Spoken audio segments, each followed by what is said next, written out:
Good afternoon, everybody. How are you all doing? Good. Good. I'm really excited to have you here today. We are blessed to have your presence. Thank you if you're a student. Also, thank you if you're an employer or an alumni of Lamar. I know we have some people who are visiting. Thank you especially to our faculty for being here, supporting this presentation. I would like to introduce our speaker for today. Our speaker is Mr. Anthony Menendez. Anthony Menendez is a CPA and a certified fraud examiner. Mr. Menendez has ample work experience working for companies such as Ernst & Young, E&Y, General Motors. He also worked for Halliburton. He has been interviewed by the New York Times and multiple media outlets regarding areas such as corporate compliance, ethics, and fraud. And today he's going to be sharing his story with us regarding whistleblowing under the Sarbanes-Oxley Act. So, without further ado, I'm glad to introduce Mr. Anthony Menendez.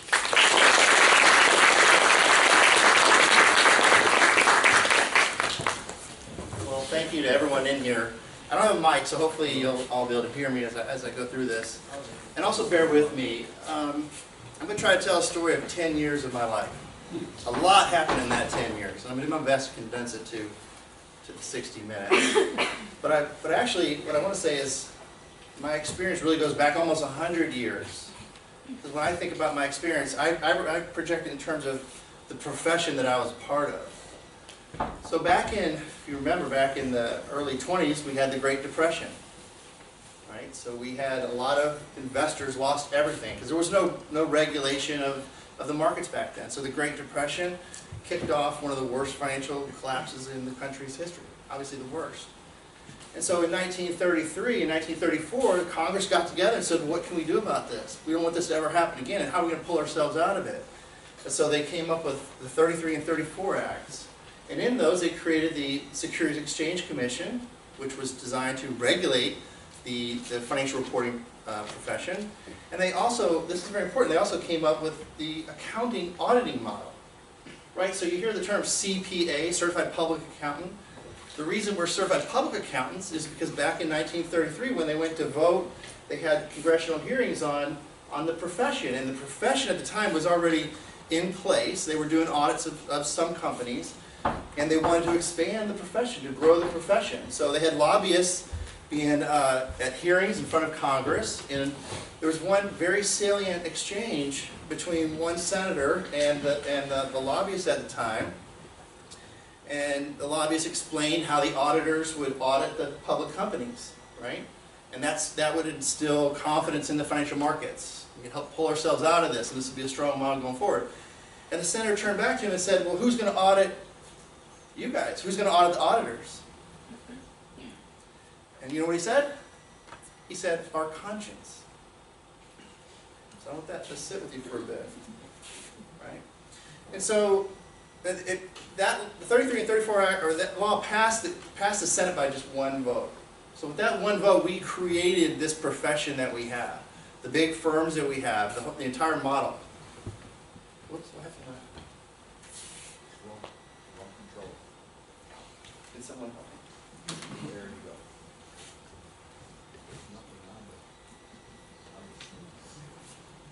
go. Well, I'm going to keep going anyhow. And so we had a similar crisis in confidence in the profession and the financial markets at the turn of the millennium. In around 2000, we had a rash of financial scandals. Everyone's heard of Enron and WorldCom and Tyco and Waste Management. The list goes on and on and on. And so Congress had to once again marshal together to say, hey, how do we prevent something like this from ever occurring again, right? And so they ended up holding, they had 10 congressional investigations into these corporate frauds, large corporate frauds. And included in that was 45 congressional hearings where they really they interviewed, they subpoenaed, they got testimony, these documents, and one common theme came through. Was that almost in each and every one of these cases, there were people on the inside who knew what was going on, knew about the wrongdoing, could have prevented the wrongdoing. But they didn't come forward. Or if they did come forward, they were squashed. Let me catch up on the slides if I can. Should be able to hit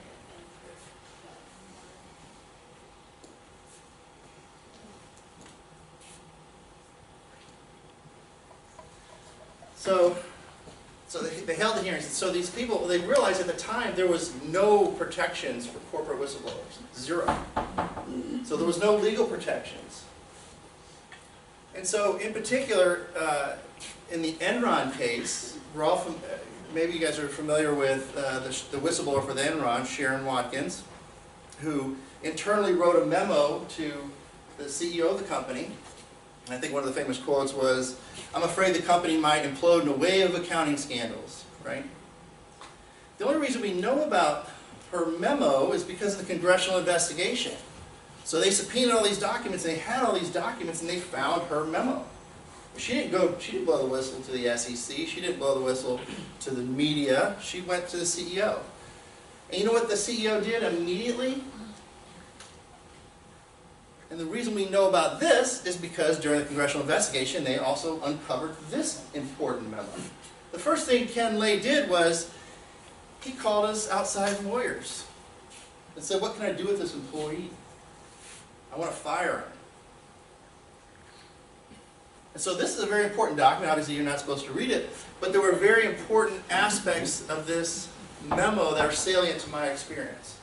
So one of the things he highlights that Texas law does not protect corporate whistleblowers, nor there was no federal law either.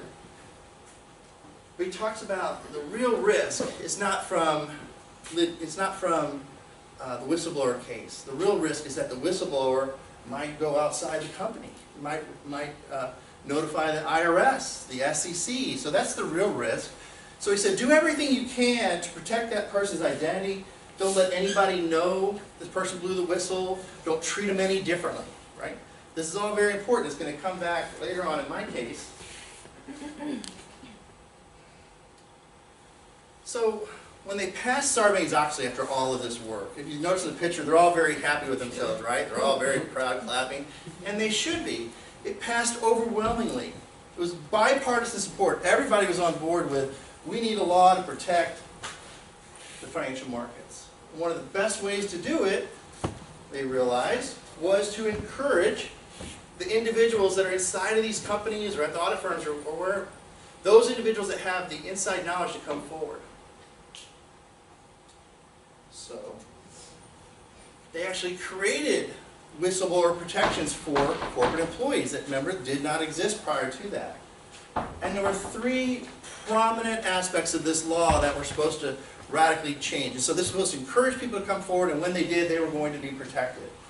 The first thing was it pioneered jury access. So if you're an employee of a public company and you witnessed wrongdoing, you came forward, you could have your day in court. Right? It also made it a criminal violation for anyone to retaliate against a whistleblower. 10 years in prison, up to 10 years in prison, $250,000 fine. Pretty stiff penalties. You probably don't want to retaliate against an individual, do you? You wouldn't think so. The third element that was critical, like the three legs of the stool, I like to say, is it required every public company to set up communication channels from the employees directly to the audit committee of those public companies. The audit committees are supposed to be independent of management. Their job is to oversee the audit and the financial reporting process of the company. So this was a critical aspect. So every company had to put on their website the process to protect, and they had to protect the confidentiality of the individual come forward. Now, not to get spoiler alert, but in each and every one of these cases, it failed in my case. And I'll get to that. So when Sarbanes-Oxley was passed, not only were the politicians happy, but all the academics and scholars were happy. Here's some of the prominent quotes. It was supposed to be the single most effective measure to prevent another Enron debacle. Right? It was going to give, they were saying it was going to be the promised land. Right? Really establishing free speech for corporate employees.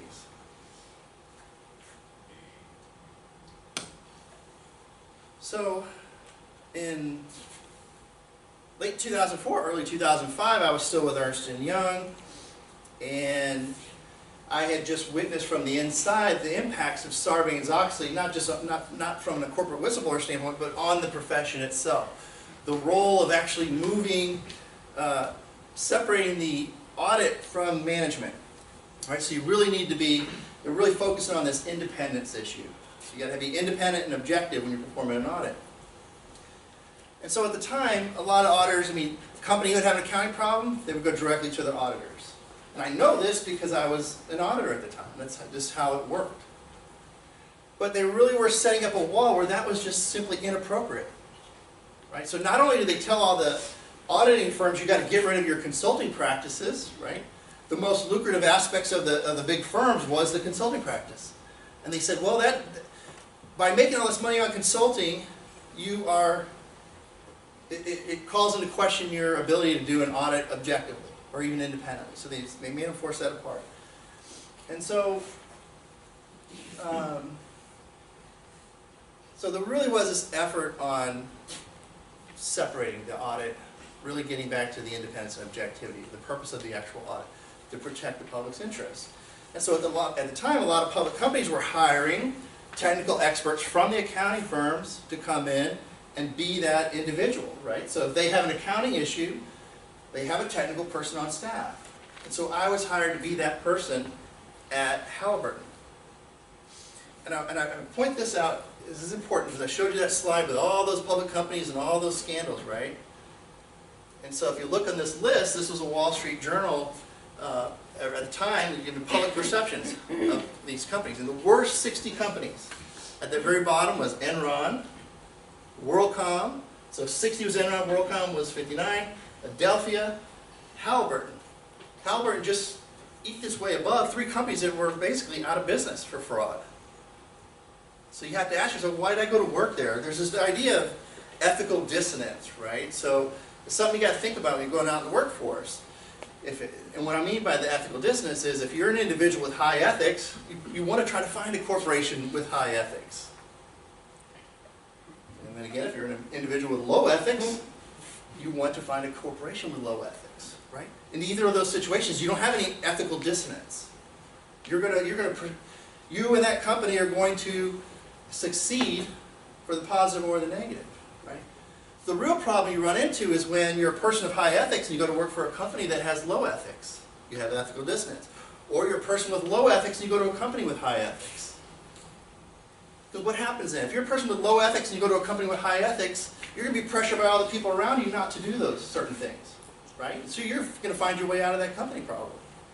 Or if you're a company with high ethics in a low ethic environment, you're going to have a lot of problems. And so you ask yourself, why the heck, if I consider myself a person of high ethics, would I ever go to work for Halliburton? Well, it wasn't easy, right? So I put the picture of Smokey the Bear up here because when I went through the interview process, I was very reluctant, to be honest.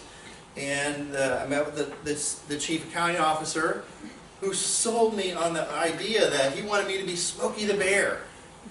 You know, we need someone that's going to get in here and smoke out any problems. We're going to prevent forest fires.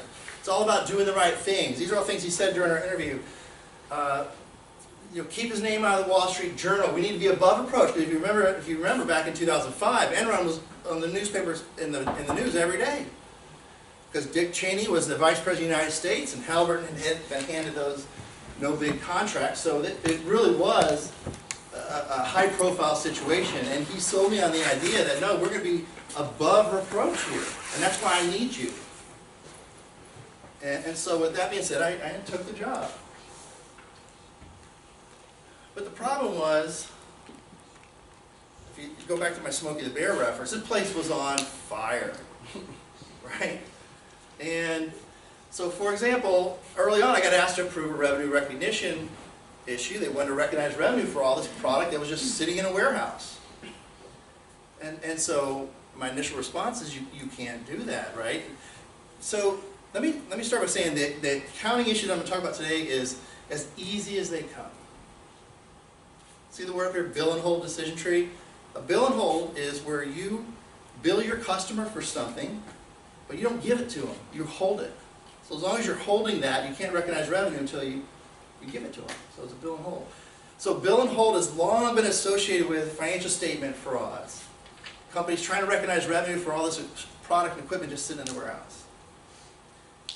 And so when they asked me to approve this, I said I had to say no, and we went and looked at all the, and I got a lot of pushback, because they wanted to recognize all this revenue.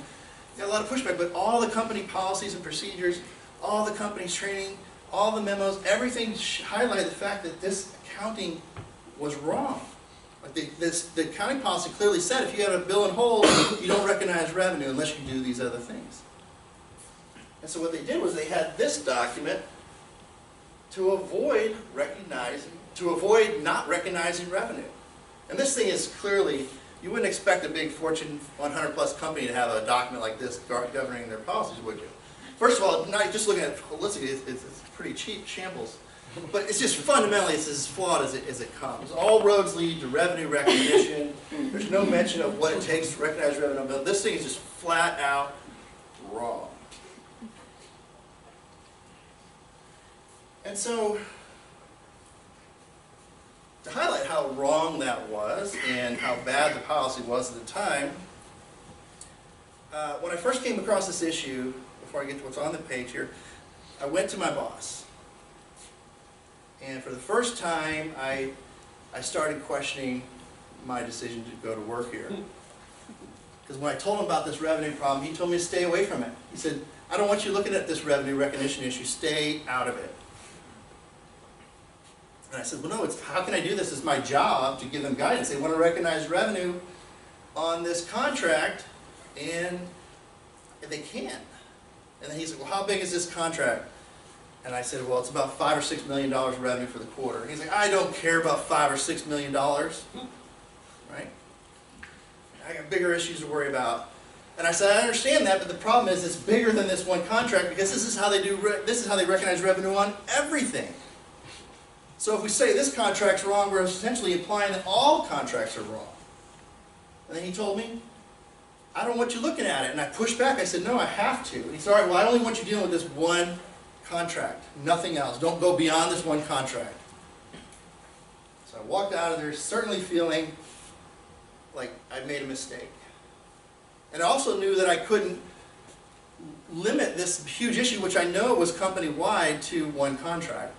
So that's when I approached the external auditor and told him about it. He was equally concerned. He's like, yeah, this is a huge problem. This is how the industry, this is how they recognize revenue. This is the business model.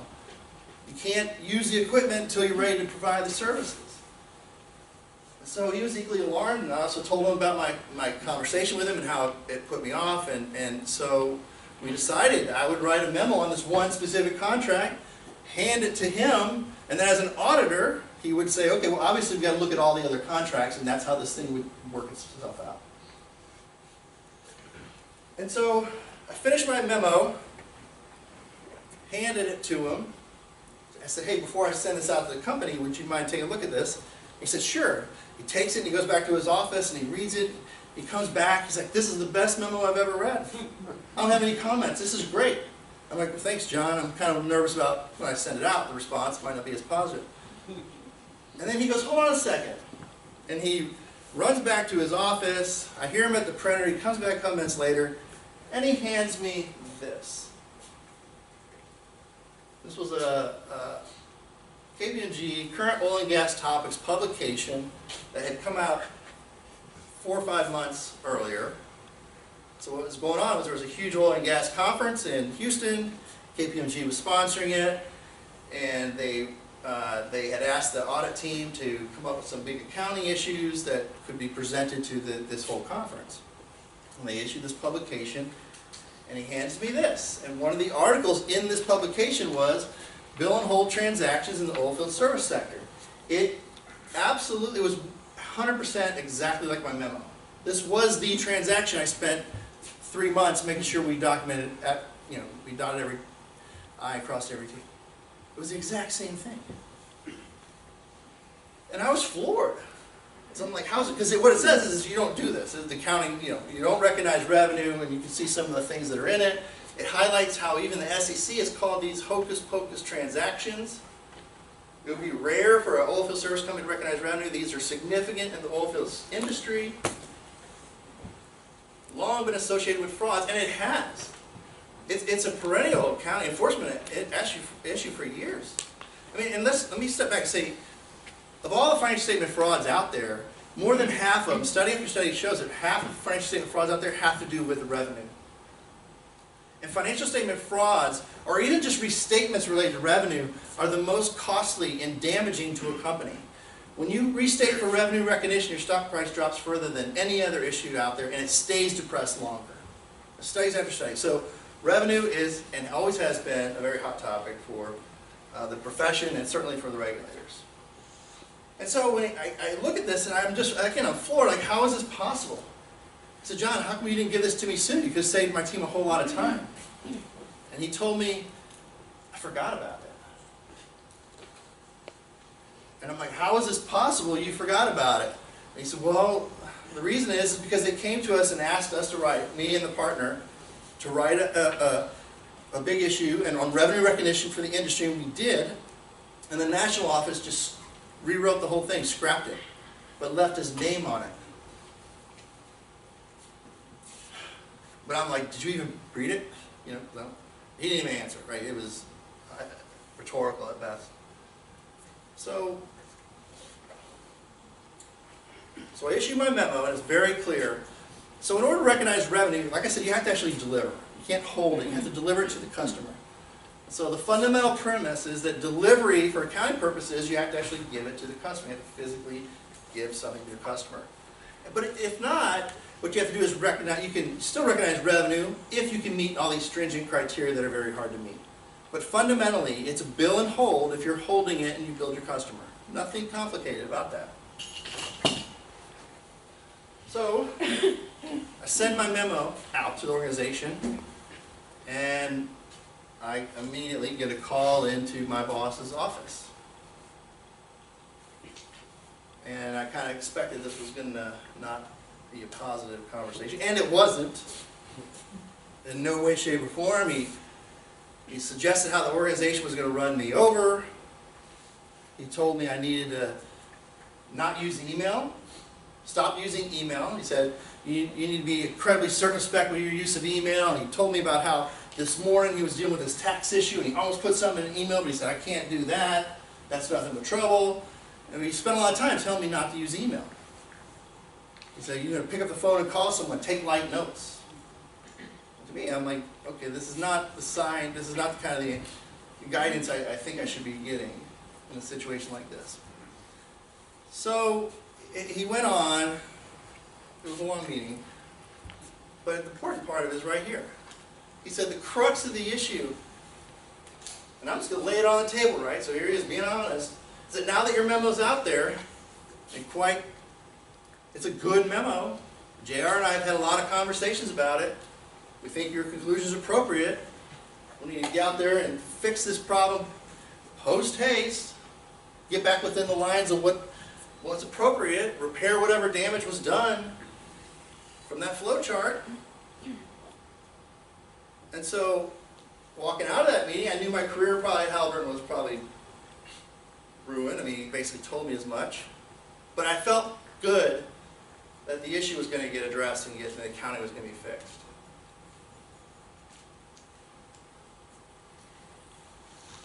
So, this is the guy he referenced, J.R. Sold. He was a vice president. He was controller of the Energy Service Division, so he was responsible for this accounting. Early on, when I got to Halliburton, he pulled me aside and said he was very concerned with revenue recognition, and that was an issue he wanted me to focus on. And so when I took this issue to him, he immediately threw up his arms. He said, this is what I feared all along, that this kind of stuff was going on here, and he was just flabbergasted or whatever. And he took the accounting policy, and he took that whole thing. He said, this is just crap, right? We agreed. And then he took the accounting policy and made the notations on that to say, for sure you can't do this, so forth and so on. So anyhow, so then he sets up, he was charged with it. He was supposed to take the lead from there to deal with the issue. So they set up a meeting to talk about the issue. It was supposed to be me, or everybody was involved. And so I got a call and a visit from someone that used to be my mentor at Ernst & Young, who was the vice president of investor relations now at Halliburton. she comes to my office and essentially threatens me again, saying I need to play ball at this meeting with JR, and I need to have an open mind, that she's not going to be in investor relations forever, and all these other things. And so we end up having a meeting, and then he lays it out. He said, to be honest, the crux of the issue is delivery, right? And whenever I hear we have physical possession, we have to meet the bill and hold. So he was holding strong during this meeting, and I was happy about that. And he said, look, we have to be. He also said, it's not up here, but he also said, look, we've got to be careful. Like when we hear, and I hear people out there saying, hey, if you're going to blow your numbers, just crank up direct sales, which is recognized bill and hold. He's like, that's an issue here. We've got to be aware of that. And so, but he also said, oh, well, at this meeting, we're not here to solve anything. So it was a very political. I mean, he was doing a dance to try to push the issue, but not step on the toes of our boss. So anyhow, he leaves the company. He leaves. And they issue a memo that says, well, we believe delivery occurs whenever we deliver it to our own warehouse. Deus ex machina, if you don't know what that means, but it's a poor literary device used in old Greek tragedy plays. When they get to the end of the play, there was an intractable problem they couldn't solve, and they would just wheel down someone from the rafters like a god, just go poof, problem solved, right? So Deus ex machina means God in the machine. So roll them down and God solves the problem. That's all they did. Well, and the reason they did this is because it was wrong. Right? They couldn't meet all the bill and hold criteria, so they're going to have to fix all the revenue. So they just said, well, because we believe delivery has occurred, it's not bill and hold. So John Christopher comes back to my office and one day, and he says, hey, tonight we're having a meeting. We're going to meet with the audit, with McCollum, my boss, legal, and some others. We're going to tell them they got to fix this problem. They got control issues. They're going to have to restate. It's just wrong. And I was like, good. I'm very glad to hear that. Then the next morning he comes to my office, all dejected, looking, his eyes were red, and his voice was cracking. And he's like, look, I can't know how to tell you this, but he wasn't even making a lot of sense. I don't know how to tell you this. It was just, he said, I shouldn't have been in that meeting. I said, what meeting? He said, the meeting I told you about last night. He said, I was supposed to be there to kind of walk through what we tried to do in terms of auditing this stuff and how we couldn't, but it never came up. He said it was a negotiation. He said they negotiated away the issue, and we're not fixing it. And I just said, well, what, I said, well, what about your article? What about them? What about everything? What about all the evidence? We all know this is wrong. And he told me, save it for the subpoena. So that's when I contacted the SEC and the PCAOB. The SEC did not do an independent investigation. They opened an informal inquiry. Halliburton was allowed to basically investigate themselves. They hired a boutique law firm that does a lot of powerful political investigations up in Washington, D.C. They had them come down, spent a few months, pushed stuff around, and said, oh, nothing to see here. And they closed it.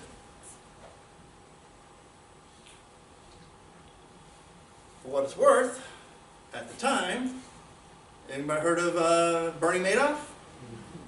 And the 10 years that Markopoulos fella tried to convince the SEC about this huge, obvious Ponzi fraud scheme. Well, there was another Ponzi fraud scheme that was made us with 50 million. This one was like 11 billion, so maybe didn't get as much attention, but it was the second largest Ponzi scheme. It was and it came out of the Fort Worth and Houston area, but the Fort Worth office. And they equally bundled that investigation. They had no desire to actually investigate. And I will even tell you that in these Inspector General reports, they're fascinating reads and insight into the workings of the SEC and some of the problems they were facing at the time. But at one point, I tell you, one of the justifications for not investigating the Ponzi scheme, the one out of Houston, was because an enforcement attorney called an attorney who used to run the enforcement office, and he told him there was nothing there. So this guy was representing Stanford at this time. But this man used to run the Fort Worth office. And so that was one of the justifications they gave for not investigating the Ponzi scheme sooner. Well, the irony here is that when the SEC closed their investigation, I was completely taken by surprise and worried. Like, what's going on? You guys never even talked to me again. Like, I contacted them, they opened an investigation, but never heard from them. They never interviewed anybody witness, they never got documents. And so they said, oh, you can come in. And so at the time, of course I didn't know this, but I hired a man who ran the Fort Worth Enforcement Division for a number of years to go with me to try to find out what's going on and hopefully encourage these guys to do their job. And so it just so happens, of course I didn't know at the time, it just so happens that it happens to be the same guy who was able to convince them not to look at Stanford, $11 billion Ponzi scheme, and he also couldn't convince the SEC to look at Halliburton. But the important thing I got out of that meeting with them was we spent half a day, I would try to give them documents and they would just push them back. They don't want any documents. They didn't want anything I had to give them, and they confirmed they didn't get any documents. It was basically the audit committee told them this is what it was, and that was it.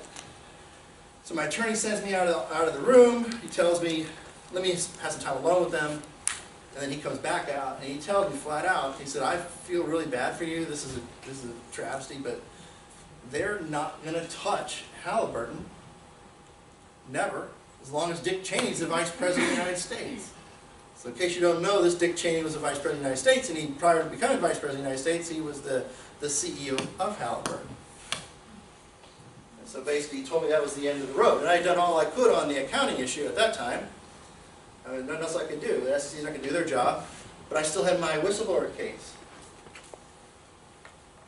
So just to give you some experience, so then, and after they closed their investigation, John Weil, he used to be with the Wall Street Journal, this time he's with Bloomberg, he writes an article, he shares the documents from the case with travel professors, and obviously they come back and give you the idea, and they prove that yes, this flow chart's wrong, Halliburton's accounting is wrong, but it didn't do anything. So what Halliburton came back with, when this issue came out, they issued a press release saying that our company's policies are rigorous and consistent with recognized industry practice.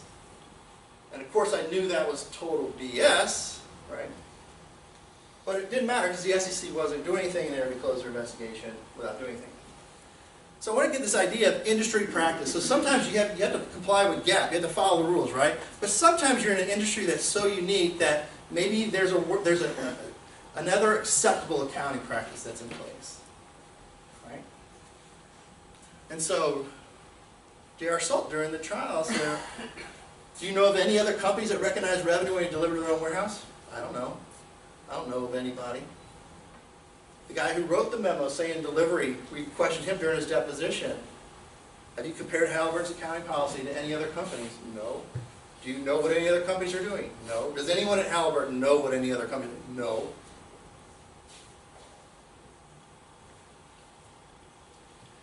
And then this idea of delivery is so important. So we get to John Christopher, the auditor, takes the stand. And to really, my attorney says, well, when Halliburton recognized revenue by shipping it to their own, they call it delivered. Did they tell the public that? No. Because it's not. It's not in their 10K. Delivery is one of the most critical aspects of revenue recognition. So he's like, to be clear, Halliburton doesn't tell the public how it's actually recognized revenue on this stuff. He's like, they don't. And he says, as a matter of fact, Halliburton doesn't even mention the word delivery in its 10Ks, which they don't. All of their competitors do. Schlumberger, Baker Hughes. We had it all as part of the record. Now it gets really strange. He says, well, how come they don't mention delivery? He's like, well, is that unusual? He says, no, not for a service company. Service company. So if you're a service revenue, you recognize revenue when you perform the service, right?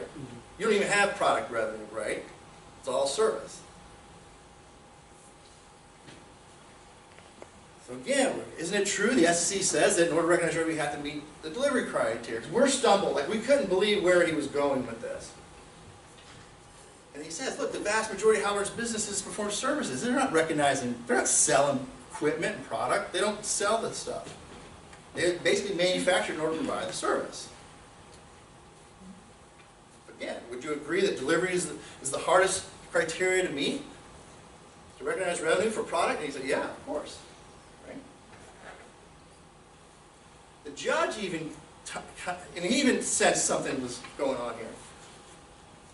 So he's like, let me see if I understand you. So when they manufacture equipment, they're only doing it just to provide a service. They're not selling product. And again, confirm. So in other words, what you're saying, and this is the last piece I'm going to read off here, is they don't deliver anything.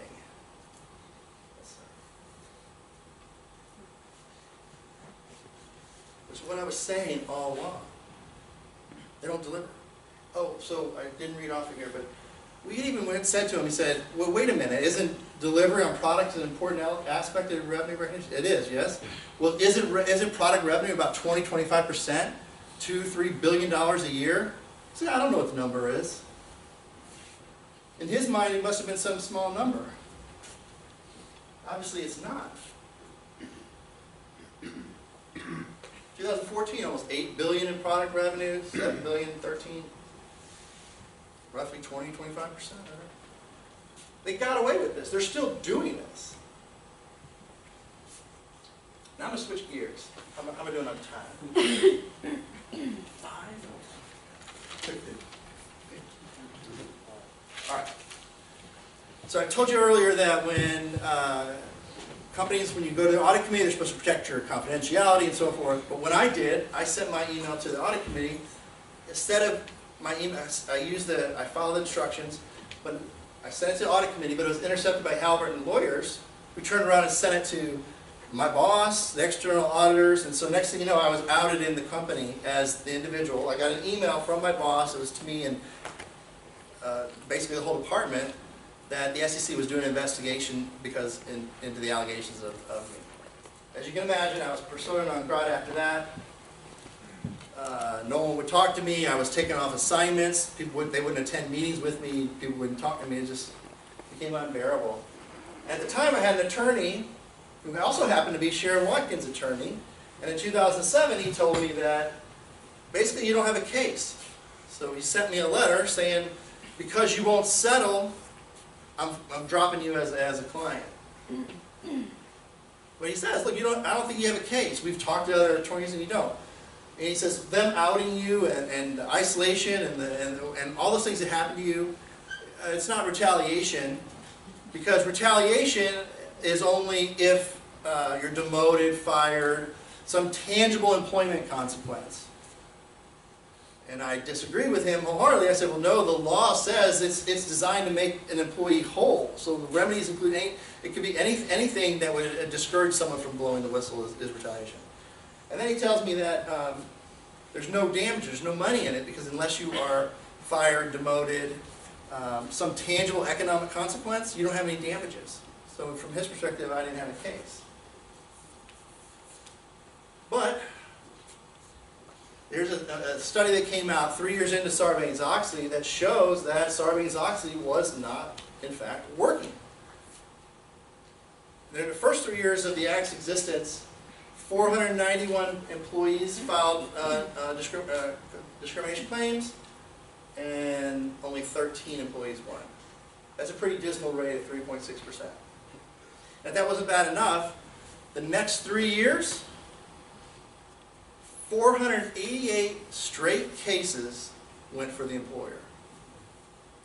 So by the time 2011 rolls around, when my case wraps up, or at least this process, there were it was just like 1% chance of an employee winning. But then I said, what were my chances of winning, right? This is just to remind you of Nick Cheney. But I did have my day in court, right? We put on a great trial. I mean, I wish I could go into more of that, but I did have my day in court. And after the first day of trial, so during the opening remarks, Halliburton's attorney was up there and he was going on and on. And he said that, Menendez, he was just a lone ranger, right? He's a highly intelligent, knowledgeable accountant, but he was just a lone ranger. And for whatever reason at the time, I was like, what is that? Like, I don't understand that negative connotation. But then it left. But then the next morning, before we walked over to the courthouse, I grabbed the Houston Chronicle, and there was this article called "Support for the Lone Ranger," written by Lauren Steffi. And I pulled out a couple of really important quotes from him. Because it's never easy to put conscience ahead of livelihood. You know, it's far easier for employees to stay quiet and let someone else worry about the problem. In some ways, what matters most in this case is not whether or not Menendez was right or wrong, but that he had the guts to stand up. And I want to highlight that what's important about that is it isn't whether or not I was right or wrong on the accounting or the issue. The issue is individuals should be able to come forward. We should have processes in place to kind of make sure we're vetting ourselves. So we put on a great case, but in 2008, we finally got a decision, and the judge says, basically dismisses my case, failed to prove that the disclosure of my name would dissuade another employee from coming forward. And he's basically justified it saying, hey, well, basically he was accusing his coworkers of committing fraud, so how do you think they're going to treat him, right? And so it wasn't unreasonable that these things happened to him, because it wasn't because he was a whistleblower, it was because he was an agent of the SEC. Just let that sink in for a moment. If you're a trial judge, you're a judge, and you're just saying someone's an agent of the SEC, and you're supposed to be adjudicating cases for employees that work for the company. Clearly, I was not an agent of the SEC. I was an employee of Lamar. So after this, I lost my attorney. He said, you know, just have to be blunt here. There's no, you know, you'll never win on appeal. You know, not only do you have to go against Halbert again, but you also have to go against the judge, and the appeals courts always give deference to the appeals court. So, you know, we did our best, and but he couldn't represent me anymore. And I said, well, that's fine. I respected his decision, but I decided I'd just represent myself. So I said, because for all my efforts, I stood to make things worse, right? Because what I was doing was creating a legal precedent or a roadmap for other companies to follow. And so that's what I put into my brief. Underlying the ALJ's decision is a fundamentally mistaken finding about the relationship between me and the SEC. It calls into question his entire decision. But the extraordinary seriousness of the ALJ's decision cannot be understated. He issued this lengthy opinion that's going to have dramatic ramifications. Essentially allowing companies to isolate the whistleblower, treat them as SEC agents, and dismiss them. Effectively, what it would do is undermine SOX in its entirety. So, 3 years later, I got a victory of sorts. The appeals court did rule in my favor. And they said, hey, yeah, what they did to you was retaliation, but they sent it back to the lower court because he didn't make a finding on damages, and he also had to make a finding on whether or not there was another element of the case, which I don't have time to get into. But the appeals court said, look, the facts of this case exemplify the very reason Congress mandated publicly traded firms to set up these confidential reporting avenues. Right, and they agreed with me that there was undermined SOX in its entirety.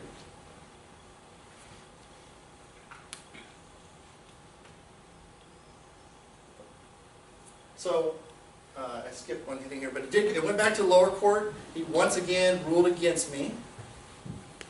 But then he also gave alternative findings. He also said, well, the appeals court, you're probably going to overturn me again, so in that case, I'll find in his favor. And then he said, now in terms of damages, he only asked for $1,000, so that's what I would give him. But you would probably overturn me on that, so I would give him $30,000. Now, they sent it back, and the appeals court agreed with that. But what's important here was, I didn't ask for any money. They had to put a dollar figure in the case, so I put $1,000. Because I didn't want this to be about money. It wasn't about money for me. But I had to put something in there. And all along I was told that it didn't cover these things like damages to professional reputation, physical, things that weren't non-tangible. I was told it wasn't so. But what he did was he came back to $30,000, and then the Fifth Circuit. So now more time. Now we're in 2014, and it goes in front of the Fifth Circuit Court of Appeals, who once again agree with the decision, And here's what they, this is why it really changed, this is why it changed the law. Because one, this made the law of the land, was it established that retaliation isn't simply tangible employment. It's not being fired. It's all kinds of things that they can do to you. That if you're a big, powerful company, you don't have to demote someone. You don't have doctor pay. You don't have to fire them. Put them in a broom closet. There's a lot of things you can do. And so they effectively lowered the standard for what it takes to file a claim of retaliation. And then importantly, it said that the act does allow for all relief necessary. Right? So for emotional distress, professional diminution of professional value, all these things that aren't tangible, but so they said no, it does. So it changed the law in those two key respects. But again, it wasn't the end. In March 2015, the Fifth Circuit took it upon themselves to consider whether or not to start the whole case over again. So what happens is, when you lose an appeal, so you can go to the Supreme Court, but there's something that happens before you can go to the Supreme Court when you're in federal court. Is you can apply for a petition for an en banc hearing, which is in front of the entire circuit court. Most federal cases are adjudicated by 3-judge panels. Like if you go to the Supreme Court, you see all the judges out there, right? But in federal courts, lower federal courts, that's not the way it works. It's 3-judge panels. And then occasionally you would apply for an en banc hearing and get in front of everybody. But that's reserved for situations where it's clearly a disconnect from Supreme Court rulings, or it's just a real travesty. It's just not to be taken lightly. And in fact, the stats are, I think there was like 3 en banc petitions that were granted out of like 500 during this span of period. But what's most interesting is that Halbert didn't even apply to have this heard en banc. They didn't even apply for it. The judges themselves took it upon themselves to do it. And I barely won. Judge voted 8-7 to close the case and then seal my victory. And so what I found interesting was I wanted to know, judges are federal appointees. So I went and I looked at every single judge and who they're appointed by. Every judge was appointed by Bill Clinton sided with me. Barack Obama sided with me. First Bush, Reagan sided with Halliburton. So then well, how did you win, right? And this is when I go back to my compassionate conservative Bush. So his guys split down the middle. 3 of them voted for me and 3 of them voted for Halliburton. And so what this tells me at the end of the day is that how much politics plays a role. It wasn't necessarily, I can imagine it's not the merits of the case, but it's more or less the politics of it. So the impact the case had was it increased whistleblower protections. You have a much better chance of winning a case today, and if you do, you have a much better chance of getting compensated for the things that you're most likely going to suffer from. So with that being said, we'll leave it on this slide, and I think it's important because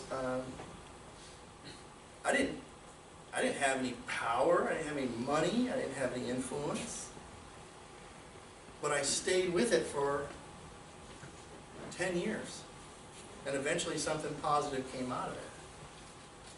So this is why I like this quote: "The river cuts through rock, not because of its power, but because of its persistence." So I think a couple things I hope people get out of my presentation is, one, that you can make a difference, right? Doing the right thing isn't easy, it's hard. And then 2, I also say, like, one of the reasons I think I won in front of the ARB was, again, not even talking about the merits of my case, which were slam dunk, but it's because we had a different administration. See, remember I told you those stats? Under George Bush, I mean, it was like your chances of winning a Sarbanes-Oxley case was like less than 1% probably. But then when Obama got in there, the judges were more friendly to employees, so more employees started winning. And then I look at what the Fifth Circuit Court did, and it just reminds me of how important the political process is. It affects all of our lives in many different ways. So, with that being said, I'll take any questions if I